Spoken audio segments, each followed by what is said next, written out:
Joseph, you can't go to sleep feeling like this. I'm sorry for everything, and I know you need space, but I'm here for you. You don't need to feel so lost. Joseph, have I ever told you what my mother was like?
You know what it's like not to have a mom at home. And you know how hard that made my childhood. What helped me was watching the birds in the morning before the school bus came. I thought that my mother was one of those birds, and it made me want to be free like her. My mom taught me how to fold origami cranes while she was in the hospital. So I told myself I would fold one every day until I could fly myself.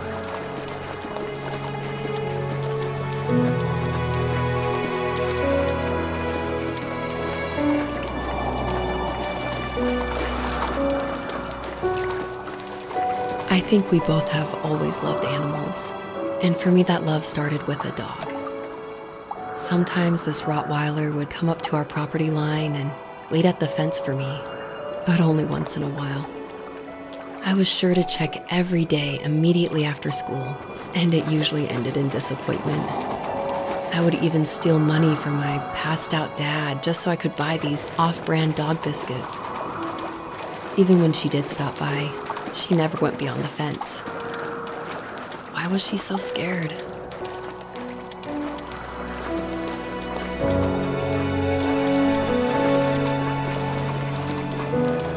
I think my dad was the opposite of your dad in almost every way, except he was in the military as well. He coped with alcohol of every kind. The trailer started falling apart, he got angry, and I withdrew. More and more I became the weird, quiet kid who made lots of origami birds and carried dog biscuits around. I think we were pretty similar when it came to being the weird kids. And that same sincerity in college was one of the reasons I was so drawn to you.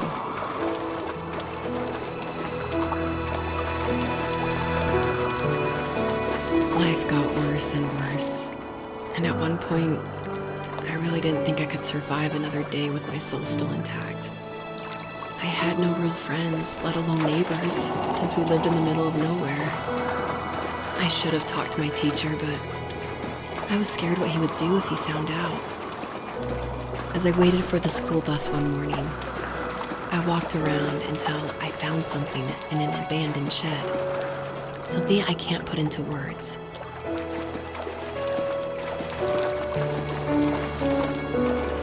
I summoned courage I didn't know I had, and I broke into my dad's room and found the key to the shed where he had locked my bike. I'll never forget that feeling of the wind rushing by my ears as the sun rose over fields of wheat. I was flying for the first time. I biked as far as my legs could take me until I found a house that felt friendly, and that felt like home. Those strangers helped me in so many ways. And if it wasn't for them, I wouldn't have found my foster family. And if it wasn't for my parents, I wouldn't have met you.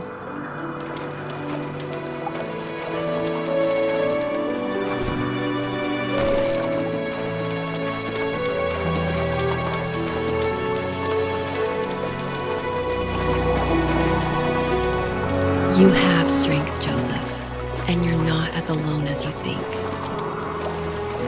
It's all just so pointless. pointless, just waiting for life to happen.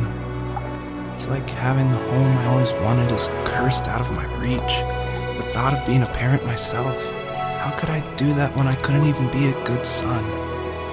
I'm sorry, I know what you're saying. I just don't know how things will work out.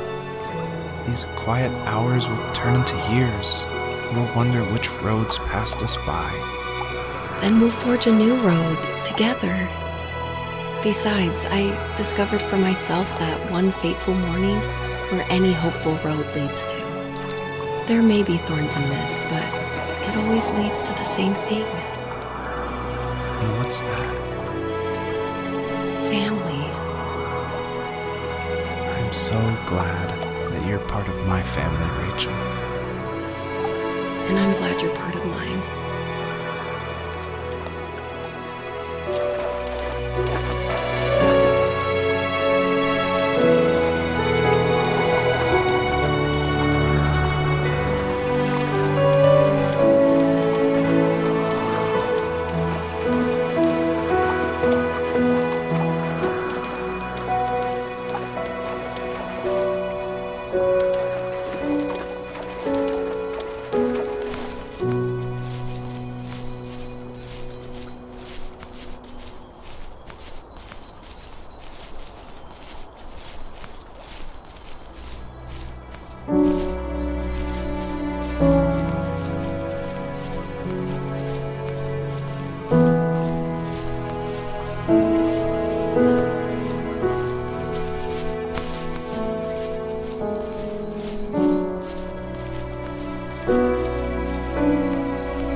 dead, his haven. He hung sketches of animals on the walls, along with a pair of caribou antlers.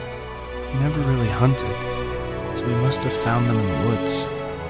It wasn't a trophy for a kill he made, but a reminder that after we've died and left this earth, we're still remembered by the most unlikely of individuals.